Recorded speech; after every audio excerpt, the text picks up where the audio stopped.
আজি আমাৰ কেবিনেটত আপোনালোকে জানে যে পঞ্চায়ত আৰু ৰুৰেল ডেভেলপমেন্ট ডিপাৰ্টমেন্টৰ কন্ট্ৰেকচুৱেল এমপ্লয়ী সকলৰ লগত তেওঁলোকৰ বিভিন্ন দাবীৰ সম্পৰ্কত মোৰ আলোচনা হৈছিল। তেওঁলোকৰ মুখ্যতঃ দাবী আছিল যে তেওঁলোকৰ চাকৰিৰ কাৰ্যকাল 60 বছৰলৈকে বঢ়াব লাগে। আজি কেবিনেটে পঞ্চায়ত আৰু ৰুৰেল ডেভেলপমেন্ট ডিপাৰ্টমেন্টত কন্ট্ৰেকচুৱেল চাকৰি কৰি থকা আসাম ষ্টেট ৰুৰেল লাইভলিহুড মিছনত চাকৰি কৰি থকা আৰু গোলাপ বৰবৰা ইনষ্টিটিউট অফ ৰুৰেল ডেভেলপমেন্টত কাম কৰি থকা কন্ট্ৰেকচুৱেল এমপ্লয়ী সকলৰ কাৰ্যকাল সেই সকলৰ বাবে 60 বছৰলৈ বৃদ্ধি কৰে, যি ইতিমধ্যে 45 বছৰত ভৰি দিছে।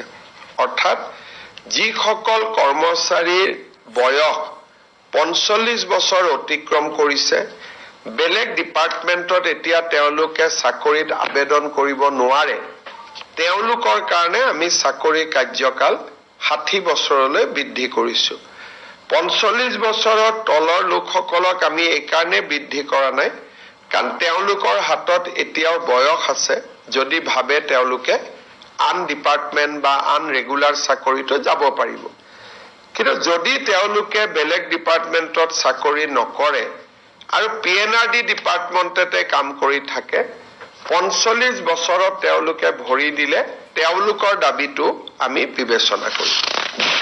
তাৰমানে এতিয়া 45 to 60 years or 58 years, 55 years, 56 years যাৰ হৈছে, তেওঁলোকৰ চাকৰি কাৰ্যকাল নিশ্চিতভাৱে 60 বছৰলৈ বৃদ্ধি পালে।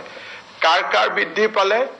PNRD ডিপাৰ্টমেন্টৰ MG এনৰেগা, PMY আদিত কাম কৰি থকা contractual employee, Assam state rural livelihood মিছনত কাম কৰি থকা কন্ট্ৰেকচুৱেল এমপ্লয়ী আৰু SIRD বা Golap Borbora institute of rural development ডিপাৰ্টমেন্টত কাম কৰা